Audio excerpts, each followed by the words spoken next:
11 mind games of a narcissist. If you've been around a narcissist within your life, you'll have noticed that it seems to them life is all about winning and to win at all costs to those around them. They do not care for who they hurt along the way. Whoever gets in their way or will not give in to a narcissist demands, those with NPD will do their best to control, dominate, or stomp all over anyone who gets in their way, threatens their existence or their reality. They exploit, demean, hurt their parents, partners, children, friends, anyone who gets in their way. If you've been entangled with a narcissist in your life, whoever that narcissist was, if they were close to you at one point, you'll know, especially if it was your parents or a partner, you're left a shell of your former self with loss of self-worth, self-trust, self-respect, self-love, and left full of anxieties, fears, self-doubt, and so many more. Narcissistic people do this to others over a prolonged period of time, slowly and subtly. So, just how do they do this? I'm Elizabeth Shaw. Welcome to the channel, which is all about the narcissistic personality disorder, to give you more understanding of those you might be dealing with in your life, how to handle them if you can't go no contact, and ways to recover from narcissistic abuse. Thank you very much to all the returning subscribers. If you are new to the channel and you find the information of value, please do subscribe. So this video is to explain how 11 manipulative mind games of how they slowly take people down. Number one is the idolization, devaluation, discard, and then the hoover. And then often they repeat. At the start, they will mirror everything about you, come across as your perfect soulmate, if you believe in soulmates, your perfect partner. Then they will slowly take you down just to up and leave. Then just when you think you cannot take anymore, they swoop back in, playing all nice to sweep you off your feet. Again, this is a pattern they will repeat. While people who don't see who the narcissist genuinely is and continue to allow them to do so. They will sink you so low, then offer intermittent play nice. It's not like they'll tell you they hate you and treat you as though they hate you. Most often they tell you they love you and confuse you by treating you like they hate you. 1 minute they can treat you better than anyone ever had, to then treat you worse than anyone ever has. They are a master of manipulation that sell you a dream to deliver you a living nightmare. Only they provoke you and blame that nightmare all on you. Friends, family members, partners, etc. Most narcissistic people will follow the pattern of idolization, devaluation, discard, hoover, and repeat. How to disarm? When you meet someone new who's taken things way too fast and wanting to move in, watch their reactions when you say no. Do they accept it, or do they keep coming at you until you give in? The only way to stop the cycle is to get out and stay out. No contact is one of the best things you can do. Number two, gaslighting is an insidious form of emotional abuse, a tactic the narcissist uses to get the target to lose their exact version of reality. Phrases such as "that didn't happen," "you're imagining things," "you're crazy," "you're too sensitive," and many more. These phrases disable your self-trust, ability to trust in others. These phrases invalidate your feelings and events. It slowly distorts your reality, events that did happen or did not happen, and who you indeed are. With prolonged gaslighting abuse, targets are often left with inner conflict, the cognitive dissonance, and can potentially end up gaslighting themselves as they are full of self-doubt, overthinking, and continually questioning themselves. How to recover from gaslighting? Writing things down, journaling, keeping diaries, keeping notes of everything you need, and until you can see what the narcissist truly does to you. Then observe their behaviour, don't absorb. Don't look to the narcissist for any reality checks, answers or closure. They will not give these to you. Go for either online support groups or trusted friends to help support and validate your feelings and what you've been through until the fog lifts and you know yourself again and you can validate your own feelings again. 3, the nonsense conversation of crazy making. If you'd like a normal, calm, pleasant conversation or discussion, even a debate, or to come to some form of compromise with a narcissist, if you don't know what they are, your boundaries will be broken. You'll have no clue as to what just happened in that conversation, and you'll be left feeling confused and dazed. Although if you question the narcissist, they'll tell you exactly how to think, as they'll throw word salad your way and completely mess with your mind. They will gaslight, project, blame shift, intimidate you, talk over you, shout at you.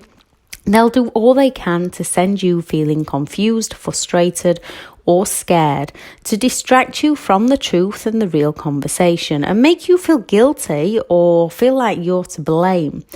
In their minds, if you don't agree with them, you are in the wrong. How to disarm.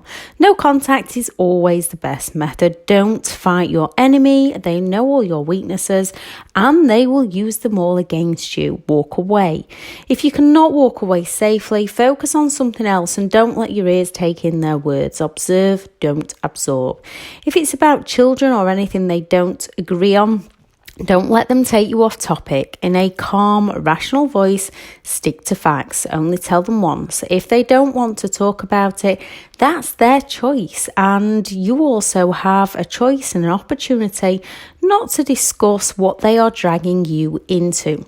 Retreat, rethink, and only respond if you need to do so. Do not break your boundaries, and when they've taken one boundary down, they will come after them all. So stick to your nose. Try not to put yourself in a situation where you cannot get away from them quickly. 4, projection. This is the narcissist defense mechanism, not to take responsibility for their hurtful actions, to place their toxic, negative, hurtful and harmful and sometimes dangerous actions onto someone else, to avoid accountability and not accept responsibility. They are unwilling and often unable to ever see themselves as the problem. Whatever they do wrong, someone else has made them do it. They will not acknowledge their faults, flaws or wrongdoings. Instead of admitting or apologising or working on their inner selves, they'd prefer to pass it all over onto someone else. They will blame shift everything onto other people. The only time they will apologise is if they believe it will meet a need of their own, and is often done by still blaming the other party. If you'd have done this, I wouldn't have done that, or because you didn't let me, I had to. They will change the subject on you to avoid any responsibility for their actions. How to disarm. Don't project your good, caring, empathetic nature onto them, and they will only ever take you further under. You cannot help them. You can help yourself. Don't listen to their toxic words. Again, observe, don't absorb.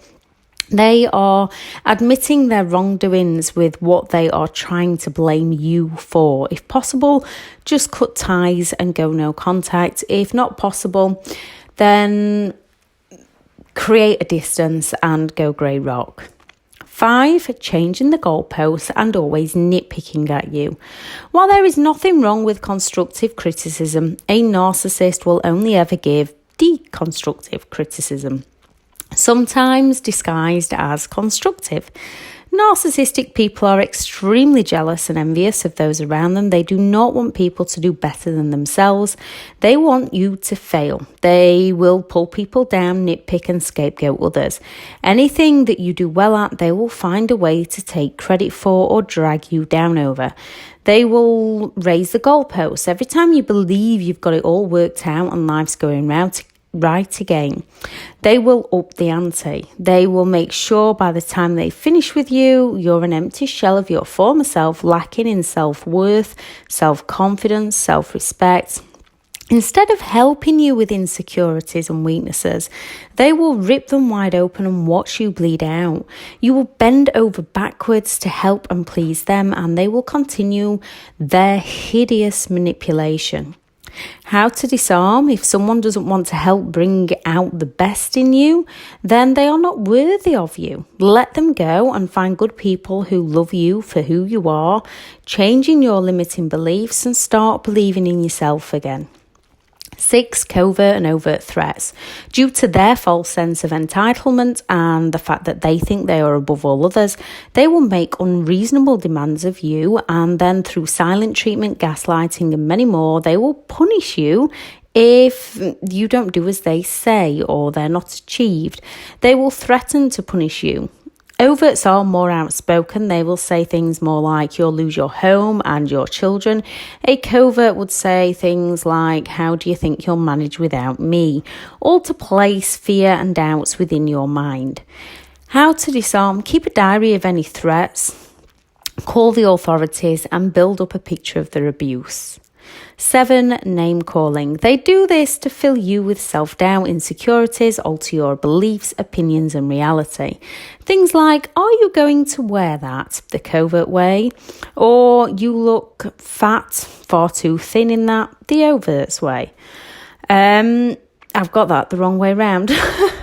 The covert's way is, are you going to wear that? The overt's way would be to tell you directly that you look too fat or too thin. I did get it the right way around. Due to their real or lack of self-worth and sense of entitlement, they will call you an idiot, stupid, insecure, sensitive, crazy, anything they can to break you down. How to disarm: don't play their game. Remember, it's a reflection of who they are, not who you are. Only you define you. Other people's opinions of you are not for you. 8. Smear campaigns and stalking.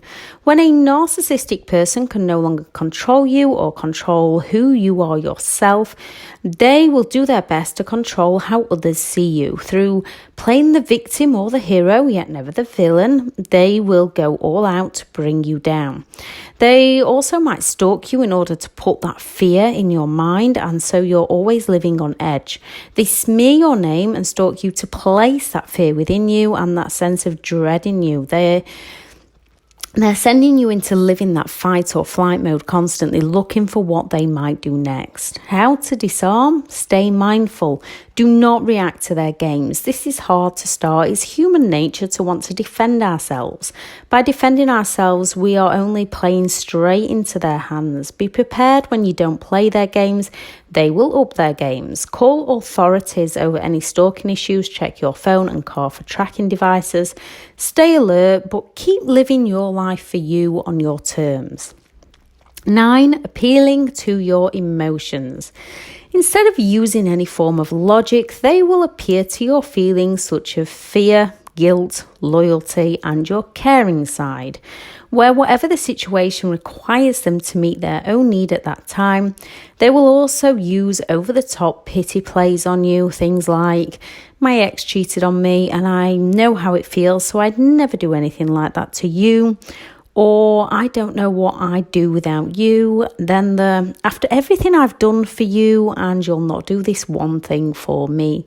How to disarm: listen to your instincts. If something doesn't feel right, it's most likely not. Remove all guilt from your past. Let it go so it doesn't eat into your future.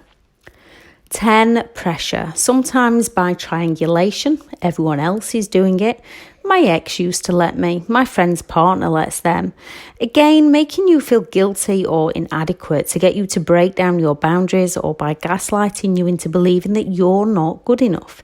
If only you'd. Things like that they say. So you work a whole lot harder to please them through them making you feel unworthy. No one will love you is another one that they say, so that you keep doing all you can to keep them happy, walking on eggshells to avoid setting them off or avoid the painful silent treatments or the criticism. How to disarm: remember first that Others probably aren't, and even if they are or did, they are not you. You are entitled to live your life exactly how you want to, with your values and your beliefs. You need a million ways to say no, and just say no. And once you've said it, stick to that no. And I know a lot of people don't like lying. Most people tell a white lie now and again. When you're dealing with a narcissist, if it means blatantly lying to their faces, this is how these people communicate. This is how these people work. If it gets you out of a sticky situation, lie to them. Gaslight them back. I know people don't want to manipulate people. You're not manipulating good people here. You're manipulating people. It's how their minds work. Just treat them how they treat you. Yes, it's all well and good to treat others how you want to be treated, and that is how life should work. Unfortunately, that is not how it works with a narcissist. With a narcissist, you need to treat them how they treat you. And I'm not saying be abusive, be nasty. I'm just on about the crazy conversations. Just use that crazy conversation straight back at them. Just use their words back at them and just watch them getting confused.